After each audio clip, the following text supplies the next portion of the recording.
Hello, this is Monica Kemper, and for the next hour, I'll be reading from the June 5th, 2026 issue of the Westside News on the Niagara Frontier Radio Reading Service.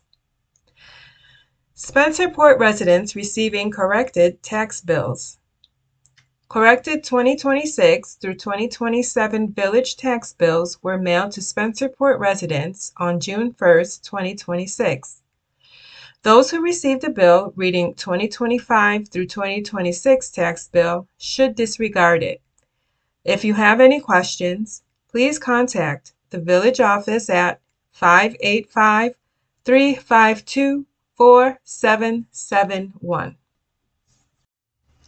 NYSOFA celebrates Older New Yorkers Day. Perry Brown and Alan Wallace recognized for volunteerism and civic engagement. The New York State Office for the Aging, NYSOFA, recently honored over 100 older adults, including Perry Brown and Alan Wallace from Monroe County, for their extraordinary volunteerism as part of NYSOFA's annual Older New Yorkers Day celebration. The event took place on May 26 in Albany during Older Americans Month. New York's 59 county-based offices for the aging and their partners nominate outstanding older adults each year who enrich their communities, making them stronger, inclusive, and supportive through their extraordinary volunteerism and civic engagement. In a proclamation for Older Americans Month, Governor Kathy Hochul stated, New York State honors the older adults who give back in their communities through mentorship, civic engagement, entrepreneurship, and service to our country, and expresses gratitude for their volunteerism that serves as the cornerstone for the vital operations of thousands of nonprofits, human services organizations, educational institutions, and community groups. Perry Brown. Perry Brown was a humble public servant who always deflected praise for the work he did, whether paid or volunteer. As a Weatherization Referral and Packaging WRAP program coordinator for the lifespan of Greater Rochester and later a program monitor for Monroe County Office for the Aging, Brown was Monroe County's expert at helping older people with very difficult home repair and maintenance situations. Brown had an inherent gift to put older people at ease when he visited their homes. He always showed immense patience and grace in difficult situations. No job was too big, no situation too challenging. His collaborations with housing agencies and local grant makers often led to positive results and very grateful community members. Brown's volunteer contributions had an immense impact on the Aging Network. He quietly and willingly reached out to help where help was needed most. Eve Moses, Lifespan's Partners in Caring volunteer coordinator, recalls when Brown willingly accepted a respite volunteer role to support a disabled caregiver and her husband with Alzheimer's disease, a role all other volunteers had turned away. He visited the couple every Friday evening with 3 fish fries in hand. He both supported the caregiver and spent time with his new friend. And when Brown's own anniversary fell on a Friday night, he invited the couple to join him and his wife for dinner out. Brown was an asset to Monroe County's Aging Network, a dedicated public servant and a kind friend to all who had the good fortune to know him. Alan Wallace. Alan Wallace was a bank manager at First Federal for 22 years. He started working at Lifespan of Greater Rochester in 2001 in the Financial Management Program, helping older adults with bill paying and counseling them. He retired in January 2012 to enjoy some time traveling for 2 to 3 months to warmer weather in Florida. In the fall of 2012, Wallace returned to Lifespan in the Health Insurance Information, Counseling and Assistance Program, HIICAP. volunteering and serving older adults at the Gates Town Hall.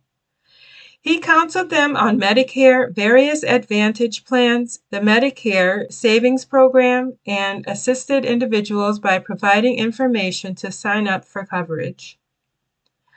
Wallace and his wife moved to a 55-plus community in the Chile area in the fall of 2020. The next year, he organized and started the same HIICAP volunteer program in the new Chile Community Center, assisting more older adults with their medical choices and decisions. He is a 50-year member of the Greece Rotary Club, where he served as treasurer and board member. He has much experience in community service and fundraising efforts, including volunteering at the LPGA for 30 years and also helping at Camp Hakamo, which provides a camping experience for children and young adults with disabilities. Wallace said, "We have all been blessed to be a part of our community. It's only right and our privilege to give back to others." Byron Bergen Agriculture Day expands beyond the farm. 6 years ago, a small group of community members brought a few animals to meet select classes at Byron Bergen Elementary. On May 21, 2026, local farmers, entrepreneurs, members of the FFA, a veterinarian technician, a beekeeper, and representatives from law enforcement and the Department of Environmental Conservation, DEC, gathered on the South Lawn for a school-wide day of agriculture education. The event has grown through the years, and the scope of this year's event broadened to include members of the environmental conservation community. It is important to include natural resources in Ag Day because there are many opportunities outside of production agriculture that these students can explore, said high school teacher and FFA advisor Jeff Parnappy. One new addition to this year's event included an enormous bucket lift used by arborist and Byron Bergen alumnus Mike Glazer. "When I was a student here, I didn't even know that this was a job," said Glazer, as he explained tree care and safety to a group of students. Also, in the tree care side of agriculture, Gary Copeland, a forester with the DEC, spoke to the students about how trees grow and how to judge their age. In his job at the DEC, he works with landowners on stewardship plans for sustainable, healthy forests. Though this was his first time at Ag Day, Copeland had previously begun at Byron Bergen in a professional capacity, serving as a team member developing the stewardship plan for the Byron Bergen Nature Trails. And another aspect of conservation, not environmental, but that of life and health, senior FFA member and EMT Grace Mundell showed the younger students the basics of CPR and first aid. "Teaching people first aid is important to me," said Mundell. "It's part of agricultural safety, and all the students should know how to call 911. The 2026 Ag Day featured new experiences as well as familiar favorites, including cows, goats, sheep, pigs, chickens, ducks, and rabbits. Throughout the day, students learned about planting seeds, beekeeping, service animals, farm equipment, and animal feed. They also participated in a pedal tractor pull and taste-tested local chocolate milk. I am always grateful to our community members who volunteer their time so our students can learn more about the agriculture community all around them," said Parnappy. "They are teaching our students about agriculture, but they are also modeling to our students how to give back to the community, and I thank them all." Spencerport CSD to name concession stand in honor of Chuck Butch Penica. The Spencerport Central School District Board of Education has approved the naming of the indoor concession stand at Spencerport High School as the Chuck Butch Panika Concession Stand, recognizing more than 3 decades of dedicated service to the Spencerport athletic community. For over 30 years, Chuck Butch Panika has been a familiar and welcoming presence at Ranger athletic events. A devoted member of the Spencerport Booster Club since 1993 and director of concessions for 26 years, Chuck's selfless volunteerism and unwavering commitment have positively impacted generations of student athletes, families, and fans. Chuck played a key role in the creation of the indoor concession stand and spent countless evenings behind the counter serving basketball and wrestling spectators. Fondly known by students as the man with the white mustache, he has become a beloved fixture of the Spencerport athletics. Through his dedication, generosity, and pride in supporting Ranger athletics, Chuck helped create an atmosphere of warmth, tradition, and community that continues to define the Spencerport athletic experience. The Board of Education is proud to honor Chuck's extraordinary contributions by naming the facility the Chuck Butch Panika Concession Stand, ensuring his legacy will be remembered and celebrated for years to come. A dedication ceremony will be held on Thursday, June 11, 2026, at the Spencerport High School indoor concession stand. Family, friends, Booster Club members, students, and members of the Spencerport community are invited to join in celebrating Chuck's lasting contributions to Ranger athletics. Churchville's Memorial Day ceremony and parade bring community together, honoring America's fallen heroes and this year's Grand Marshal. Hundreds of residents lined the streets of Churchville on Memorial Day to honor the men and women of the United States Armed Forces who gave their lives in service to our nation. The annual Memorial Day Parade and Ceremony, hosted by the Harvey C. Noon American Legion Post 954, brought together veterans, scouts, first responders, students, musicians, and community organizations in a moving tribute to those who made the ultimate sacrifice. This year's observance held special significance as America marks the 250th anniversary of its founding.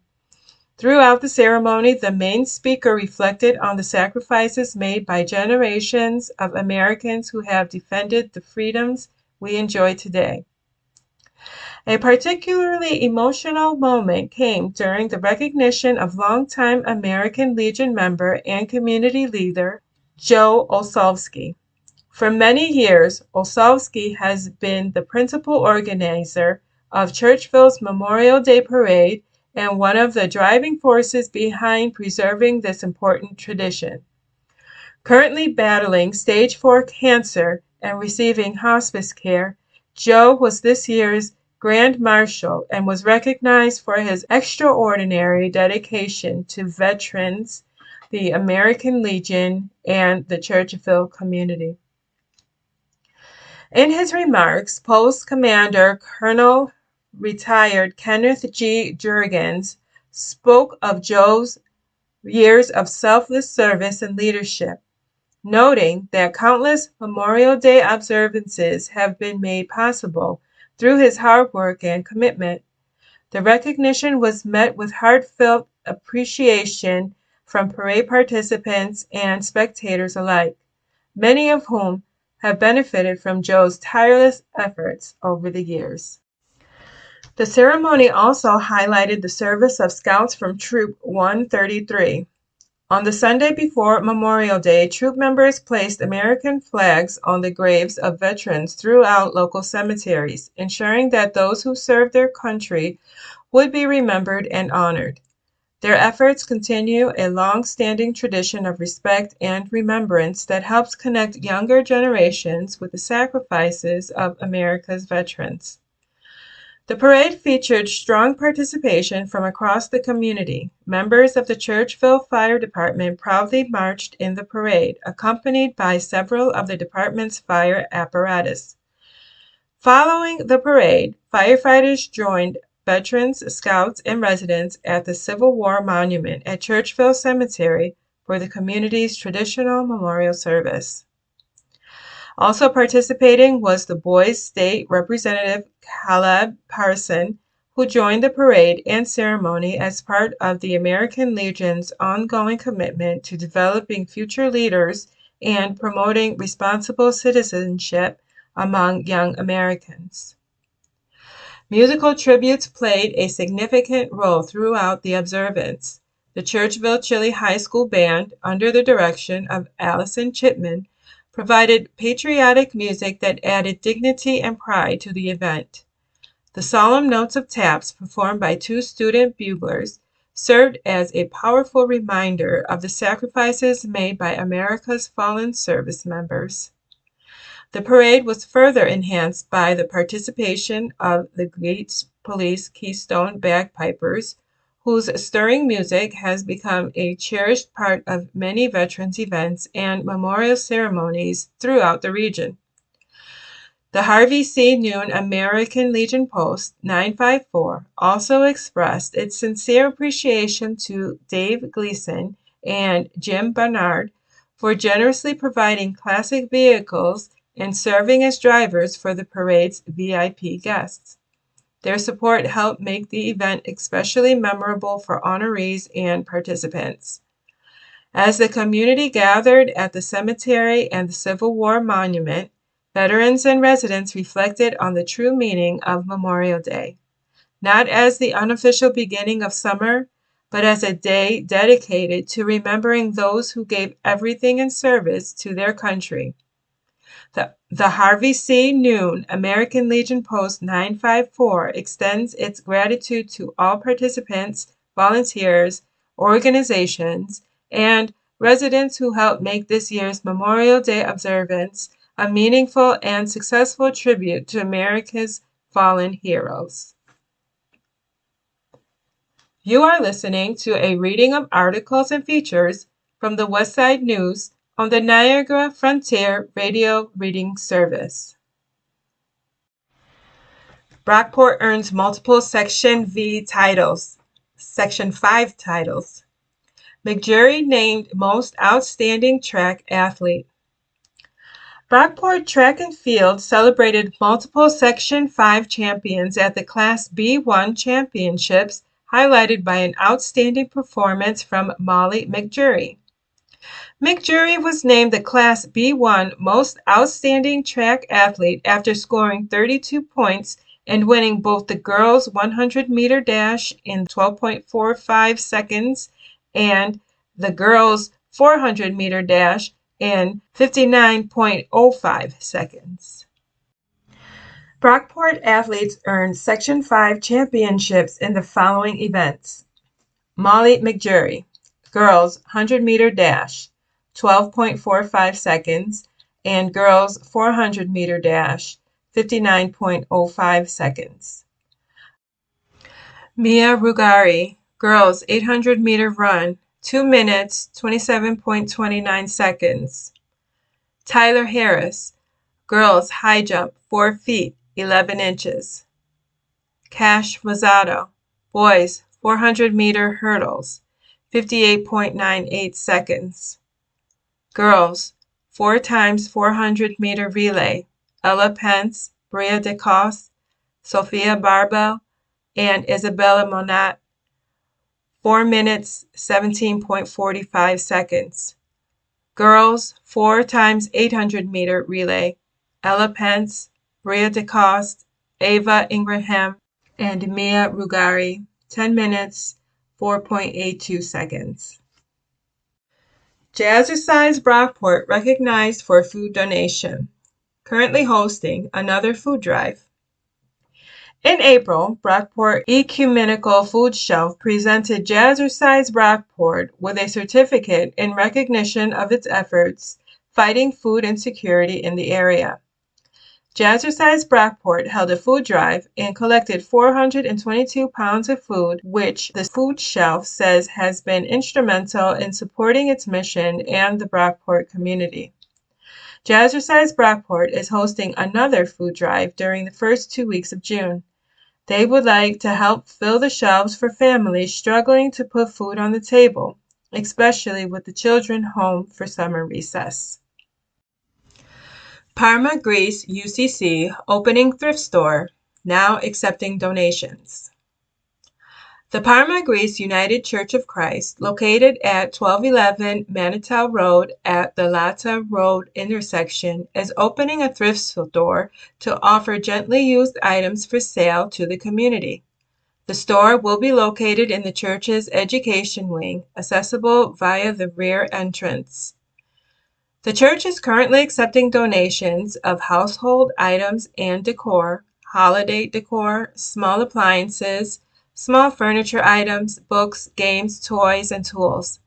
Donation drop-off hours are Thursdays and Fridays and Saturdays from 9 to 11 a.m. at the church's rear entrance. For more information, call 585-392-6120.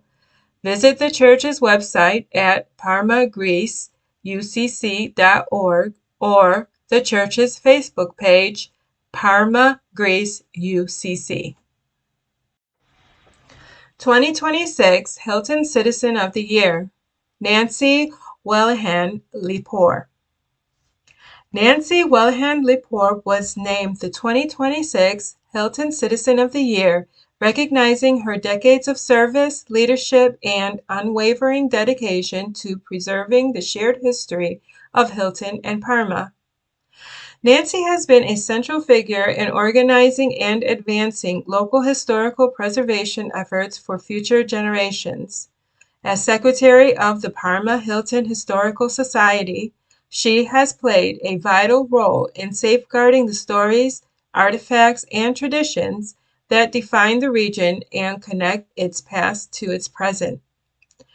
Her commitment to service began early and has continued throughout her ministry career, nonprofit leadership, and ongoing historical work. She also played a transformative role in the Hilton Alumni Association, helping turn a simple scholarship idea into a thriving 501c3 organization that now supports students, teachers, and alumni across generations. Under Nancy's steady leadership, the Hilton Alumni Association has grown into a powerful force for educational support and community connection. Her vision and dedication have strengthened the fabric of the community, ensuring that both Hilton's history and its future remain vibrant. Erie Canal Photo Contest. Submission deadline is August 28, 2026. The Erie Canalway National Heritage Corridor is calling for entries for its annual Erie Canalway Photo Contest. Amateur and professional photographers are invited to submit up to 3 images that capture the canal's beauty, vibrancy, and character. Winning photos will be featured in the 2027 Erie Canalway calendar. Entries must be submitted or postmarked by August 28, 2026. Our annual photo contest showcases some of the region's most talented amateur photographers and lets us enjoy their work all year long through the Erie Canalway calendar. We are looking forward to another year of incredible images that capture the unique sense of place that can only be found in the Erie Canalway National Heritage Corridor, said Bob Radliff, Executive Director of the Erie Canalway National Heritage Corridor. Images will be judged in 4 contest categories: a vibrant connector, waterways, parks, and trails, past meets present, the canal at work, and scenic beauty. Judges will select first, second, and third place winning images in each category, as well as 12 honorable mentions. Submitted images must be in a horizontal format and taken within the Erie Canalway National Heritage Corridor, which spans 524 miles across the full expanse of upstate New York. It encompasses the Erie, Cayuga-Seneca, Oswego, and Champlain canals and their historic alignments, as well as more than 200 canal communities. Download official contest rules and an entry form at www.eriecanalway.org/get-involved/photo-contest. Hilton Parma Gazebo Band presenting Summer Concert Series. The Hilton Parma Gazebo Band, under the direction of Dr. Charles P. Schmidt, will present a series of free summer concerts at Hilton Baptist Church, 50 Lake Avenue, Hilton. The concert series has been an annual tradition in Hilton since 1984. This year's community concerts will be held on Wednesdays at 7:30 p.m. on June 10th, June 17th, and June 24th. The band plays a wide variety of standard concert band literature, including traditional marches, light classics, music from Broadway and Hollywood, and popular music. The concerts will also feature patriotic music to mark the nation's 250th birthday. This year, the band will play works by Irving Berlin, Leonard Bernstein, Charles Carter, Frank Erickson, Morton Gold, Claire Grundman, Frank Loesser, Jacques Offenbach, Alfred Reed, Richard Rogers, and Oscar Hammerstein, and Jan van der Roost, among others. The Gazebo Band was founded in 1984 and was first directed by Hilton music educator Gordon Bascom. The original group of approximately a dozen musicians performed for the Village of Hilton Centennial Celebration, and a larger group performed for the dedication of Centennial Park. The current conductor, Dr. Charles P. Schmidt, is in his 17th year of conducting the band. Mary Riazor serves as the band's manager, librarian, and lead trombonist, and is the last remaining charter member. The Gazebo Band is an all-volunteer organization that relies on donations from the community and individuals.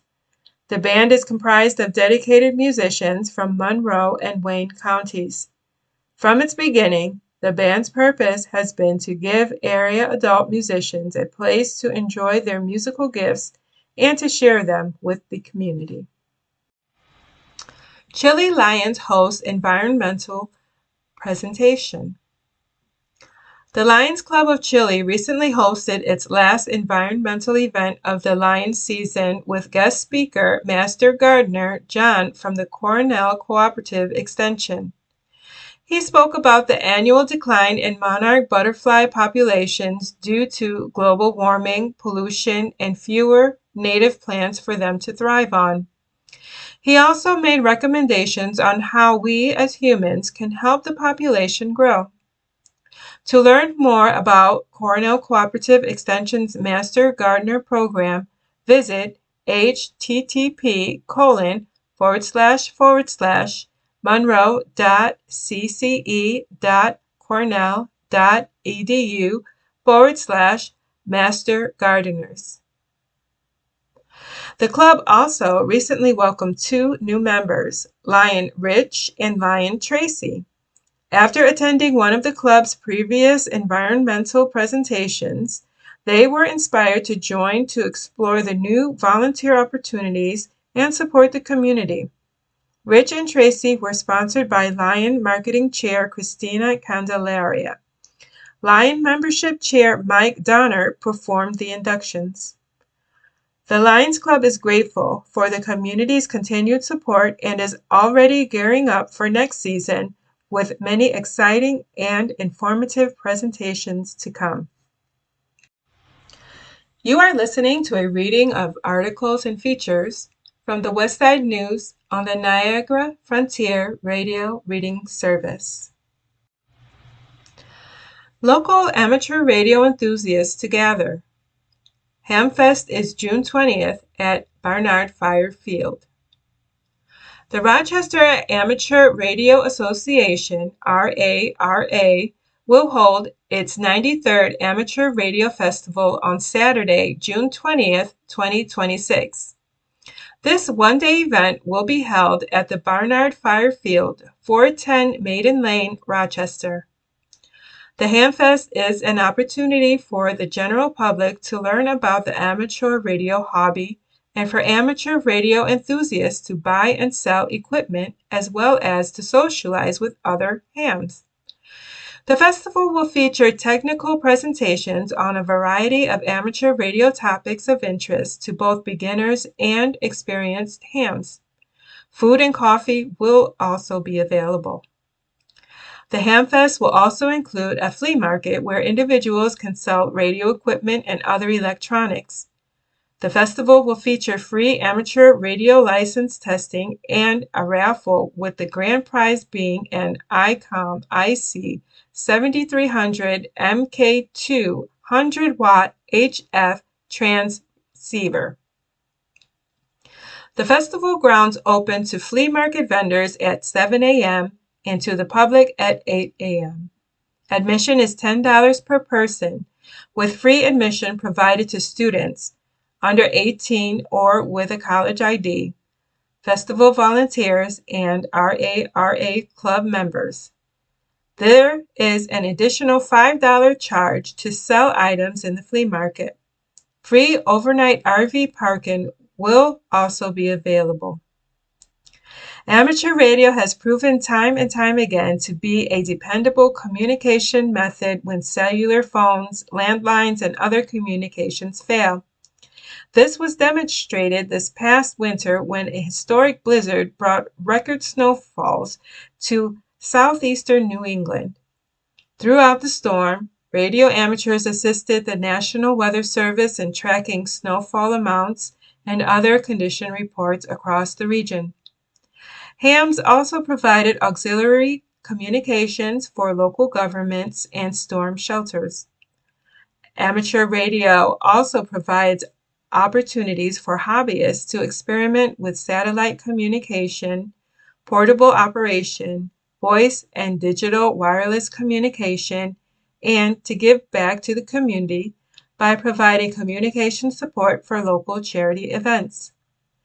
Hams even have opportunities to communicate with astronauts on the International Space Station.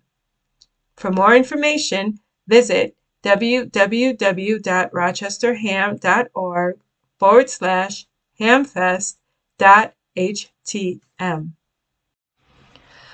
The Rochester Music Mafia, celebrating the local music scene. What began in 2025 as a grassroots Facebook group designed to support local musicians has rapidly grown into one of the Rochester area's most vibrant music communities.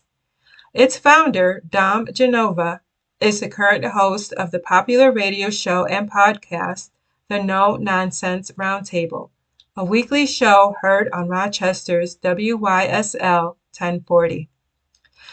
The Rochester Music Mafia, a private Facebook group created to connect musicians and music fans throughout the greater Rochester area, has officially surpassed 2,464 members, a milestone that represents more people than the seating capacity of most of the major Rochester entertainment venues, including the Kodak Center, the Kodak Hall at the Eastman Theater, and the West Herb Performing Arts Center. Inspired by the community-driven spirit of the Bills Mafia, the Rochester Music Mafia was founded with a simple mission: to support the musicians who regularly perform throughout the Rochester area while bringing together fans of every musical genre. The group serves as a hub where musicians can promote upcoming performances, fans can discover local artists and live music venues, artists can collaborate, network, and discuss industry topics, the Rochester community can celebrate, strengthen, and recognize its local music scene. This is more than just a Facebook group, said the organization's founder, Dom Genova. It's a real community. Rochester has incredible musical talent, and this group gives musicians and fans a place to support one another, promote new artists, and to help keep live music thriving throughout our region. Since its launch, Rochester Music Mafia has grown steadily through word of mouth and community engagement, attracting members from across all genres and generations of musicians and music lovers.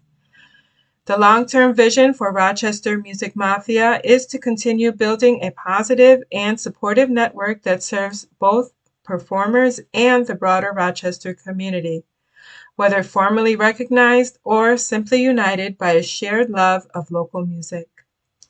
Community Facebook members interested in joining can request access to the Rochester Music Mafia private Facebook group at https://www.facebook.com/groups/925701396005701. Hilton Garden Club Plant Sale. The Hilton Garden Club will hold its annual perennial plant sale on Saturday, June 13th from 9 a.m. to 12 p.m. at Hilton Baptist Church, 50 Lake Avenue, Hilton. In addition to a wide variety of perennial plants, there will also be vegetable plants, decorative garden items, garden garage sale items, and an assortment of houseplants. 4 local Girl Scouts earn Gold Award. Girl Scouts of Western New York, GSWNY, recently announced 41 Girl Scouts as the 2026 recipients of the Girl Scout Gold Award, the highest honor in Girl Scouting. These inspiring young leaders completed sustainable, community-focused projects that addressed issues ranging from mental health and environmental stewardship to accessibility, education, and community wellness throughout Western New York. Local recipients are Alexis Masick of Churchville, Annabella Nichols of Hilton, Ella Newman of Hilton, and Melina Malsicki of North Chile. The Girl Scout Gold Award recognizes Girl Scouts who demonstrate extraordinary leadership through projects that create lasting change in their communities and beyond. Each project represents approximately 80 hours of planning, leadership, and hands-on service, while reflecting on the character that Girl Scouts develop through the Girl Scout leadership experience. Alexis Masick's project, Commemorative Flag Retirement Fire Pit, created a respectful and lasting space dedicated to proper American flag retirement ceremonies and education. Her work will continue serving community members for years to come. Annabella Nichols' project, Sensory Calming Strategies, focused on creating resources and supportive tools to help individuals with sensory needs better manage overwhelming situations. Through education and accessible calming strategies, Annabella helped create a more inclusive and supportive environment for others. Ella Newman's project, Sensory Bags for Summer Camp, focused on creating more inclusive camp experiences by providing resources and tools to support campers with sensory needs. Melina Malsicki's project, Star System, a PBIS plan, focused on creating positive behavioral support systems and helping encourage stronger learning environments for students. From the youngest ages, community service is at the heart of the Girl Scout experience. The prestigious Gold Award represents the change that Girl Scouts can make when they combine passion, leadership, and purpose, said Kara Biddlecombe, CEO of Girl Scouts of Western New York. Through their dedication to service, these Girl Scouts are not only making a lasting impact on their communities today, but also building a strong foundation for future successes wherever their interests take them. The leadership, problem solving, and communication skills they develop throughout Girl Scouts and the Gold Award experience will continue to guide them as they write their next chapter as confident young leaders. For more information about Girl Scouts of Western New York, visit www.gswny.org. Brockport Summer Serenades announces 2026 lineup. The Village of Brockport is getting ready to kick off its free Summer Serenades music series. The season's highlight concert is at 7 p.m. on Tuesday, July 7th. The RPO will perform indoors at the SERC on the SUNY Brockport campus for a special 250th birthday celebration, thanks in part to generous in-kind support from the university and funded in part with support from the New York State Canal Corporation and the Erie Canalway National Heritage Corridor. All other Serenades concerts are outdoors as usual on the canal at Brockport Welcome Center, 11 Water Street, just east of Main Street. These Thursday evening concerts begin at 7 p.m. in July and 6:30 p.m. in August when the sun sets earlier. A wonderful range of family-appropriate music is scheduled. No tickets are required, and folding chairs are strongly suggested. Bring a picnic, maybe a blanket if sitting on the grass, and come early to get a good spot. There's space for dancing, too. In case of weather issues, the music will be moved indoors to St. Luke's Episcopal Church, a few blocks away at Main and State Streets. Sign up with the Village for notifications about changes. Some of the 2026 groups are frequently requested community favorites, and some have direct local connections, like the Swooners.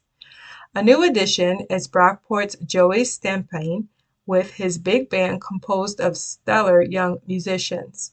Their energy and enthusiasm alone will certainly make you smile and perhaps want to dance along.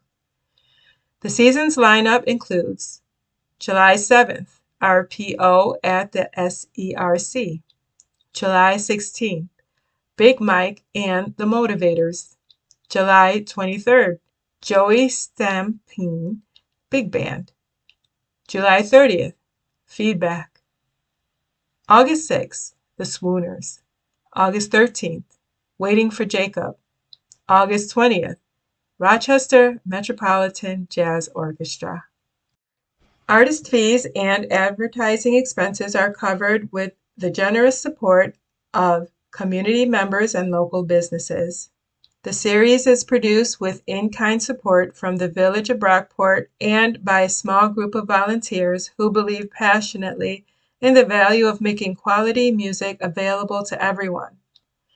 Donations are always welcome, and checks can be sent to the Village of Brockport, with Serenades noted, 127 Main Street, Brockport, New York, 14220. Call the Village for additional information, 585-637-5300, extension 112. Ferris Goodrich American Legion Post number 330 earns Red Cross recognition. Sets collection goal to mark 10 years as donor site. Ferris Goodrich American Legion Post number 330 in Spencerport has been recognized by the American Red Cross for its ongoing commitment to blood donation efforts. The post recently received Certificate of Recognition for collecting 99 units of blood during 2025. In addition, post number 330 has been named a premier partner of the Red Cross in recognition of its many years hosting successful blood drives and supporting life-saving initiatives in the community. In 2026, the post marked the beginning of its 9th year as a blood donation site. At their most recent drive in March, 40 units of blood were collected, bringing the total to approximately 850 units over the past 8+ years. A major milestone ahead in 2027 when the Post will celebrate its 10th anniversary as a donor facility. The Post has set a goal of collecting 150 more units of blood between now and next year to bring its total to 1,000 units. Since each donation can help up to 3 people, this milestone would mean that donations collected at the Post could potentially have impacted as many as 3,000 individuals, including adults, children, and infants.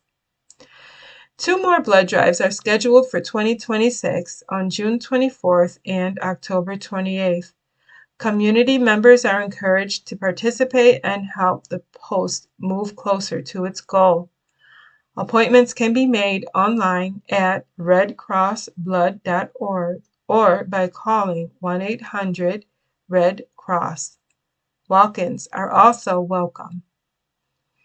Post number 330 extends its sincere thanks to all donors and supporters who continue to make a difference in the lives of those in need. You are listening to a reading of articles and features from the Westside News on the Niagara Frontier Radio Reading Service. Get out and grow. Comfrey is a hardy perennial. By Christina Gabalski. Herbs are interesting and beautiful plants, and comfrey, Symphytum officinale, is no exception. This hardy perennial is a member of the borage family. It has 12 to 18-inch long leaves, which are somewhat hairy and can reach a height of over 2 feet and spread of more than 3 feet. It is a medicinal herb used to treat and help heal bruises topically. I had never seen comfrey growing in a garden until last summer, when I saw it mixed in a bed with annual flowers and other perennials. Its deep green, lush leaves made it stand out. According to Utah State University Extension, comfrey likes partial sun and moist, fertile soil. The plant rarely produces seed. Flowers are bluebells which fade to pink, and so it must be cultivated by root cuttings or crown divisions. If you can't find plants from local garden centers, they are available online. I have not yet tried growing comfrey myself, but Utah State University says it can be planted throughout the growing season. It establishes best when planted in the spring. Keep new plantings moist. Once established, the plant continues to prefer moderate soil moisture but develops a taproot and overall root system. Comfrey is a very hardy plant, outcompeting weeds and having next to no disease or pest issues. There are 2 common varieties, common comfrey and Russian comfrey, Bocking number 14, which is a narrow-leaved, fine-stemmed type. If you find comfrey at your local garden center, it is most likely the Russian variety.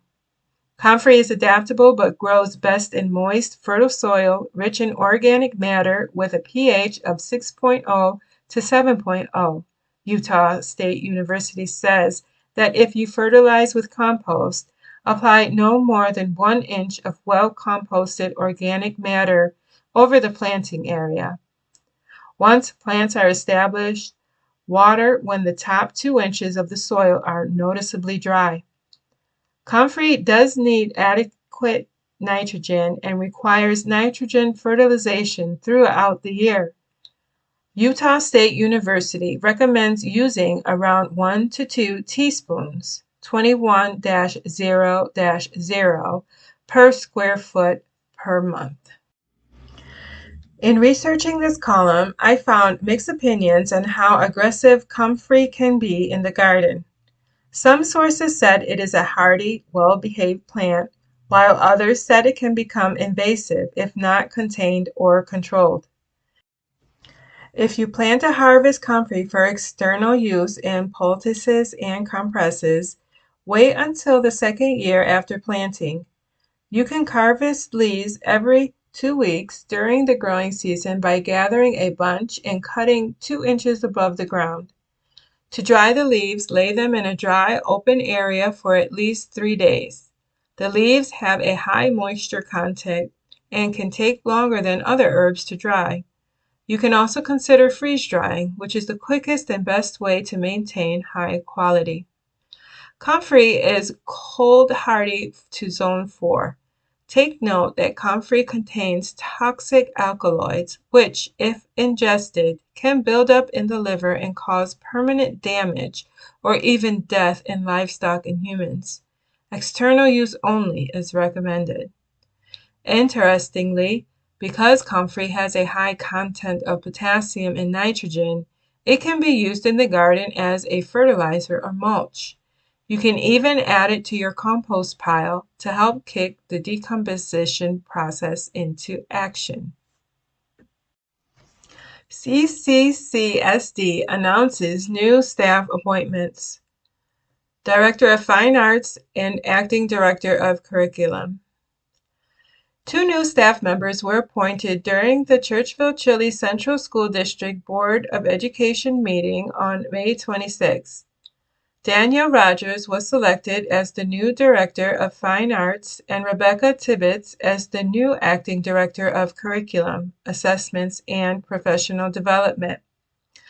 Danielle Rogers, who is currently an assistant principal in the Cheektowaga-Sloan Union Free School District, brings more than 20 years of educational experience to the Churchville Chile Central School District. She has taught music at the middle school and high school levels, served as Vice President and President-elect of the Genesee Wyoming Music Educators Association, conducted various choral ensembles, and served as an educator for the New York State School Music Association. She received her Master of Science in Educational Leadership and Supervision from Canisius College, her Master of Music in Music Education from Ithaca College, and her Bachelor of Music in Music Education from Crane School of Music. We are excited to welcome Danielle Rogers as our Director of Fine Arts, says Superintendent Peluso. Throughout the interview process, it was clear that her strong background in music education and leadership, along with her passion for the arts, will enrich opportunities for our students and strengthen our overall program. I am incredibly honored and excited to join the Churchville Chile Central School District as the new Director of Fine Arts, says Rogers. I look forward to collaborating with our talented educators, staff, students, and community partners to provide an exceptional arts education for all students. She will begin in her role on July 1st, 2026. Rebecca Tibbetts, who is currently the district's middle school executive principal, will join current Director of Curriculum, Assessments, and Professional Development, John Gonzalez, Jr., in this new role of Acting Director. Tibbetts received her Master of Science in Inclusion from Nazareth College and her Bachelor of Arts in English from SUNY Geneseo. She also earned her School Building and District Leadership Certification from Canisius College and completed New York State Superintendent Development Program this past fall. She began her career as an English teacher in the Rochester City School District in 2003 before joining the team in Churchville, Chile in 2022. She was an assistant principal in the Brockport Central School District. Rebecca brings extensive experience as an educational leader with a strong focus on multi-tiered systems of support, MTSS, data-driven instructional practices, and leading continuous improvement efforts. We would like to thank Becca Tibbetts for her leadership and dedication as middle school principal over the past 4 years, says Superintendent Peluso. We are excited to see her expand her impact in this new role, where she will help advance initiatives and systems that support the Office of Instruction in teaching and learning across the district. I am thrilled to take on this district-wide role to support learning at all levels, teacher and staff learning and student learning, which is a passion of mine, says Tibbetts. Continuous learning and growth will allow us all to better support one another, our students, and the school community. Tibbetts will begin in the Office of Instruction on August 3rd, 2026.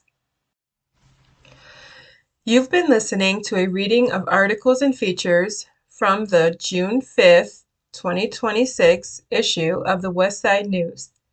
Your reader has been Monica Kemper. Thank you for listening.